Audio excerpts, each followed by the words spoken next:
Salam əziz abituriyentlər. Belə bir testin izahını vermək istəyirəm. 84-cü test. Hansı cümlədə iki feili sifət olsa da biri birləşmə əmələ gətirmişdir? Deməli, baxıraq.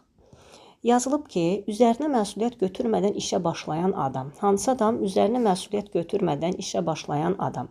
Burada bir feili sifət tərkibi var. 2 dənə deyil. Çox çalışan 1, dərslərini vaxtında hazırlayan 2, imtahanlara yüksək nəticə göstərən 3. Burada 3 dənədir. Bizə deyir ikisi olsun, biri tərkib əmələ gətirsin. Yəni biri söz birləşməsi şəklində olsun. Yıxılan ağaca. Burada yıxılan bir feili sifət, balta vuran 2 feili sifət. Baxın, 2 dənə feili sifət var, ancaq biri tərkib əmələ gətirib, yıxılan.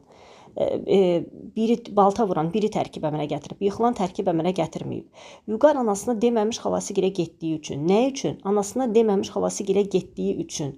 Dıq üstü mənsubiyyət. Burada da bir dənədir. Bir yerdə götürülür, tərkib əmələ gətirir. Elminə əməl etməyən alim əlində çıraq gəzdirən çora bənzər. Elminə əməl etməyən 1, əlində çıraq gəzdirən 2. Burada da 2 dənədir. Düzgün cavab ona görə C variantı. Yıxılan feili sifətdir, balta vuran feili sifət tərkibi.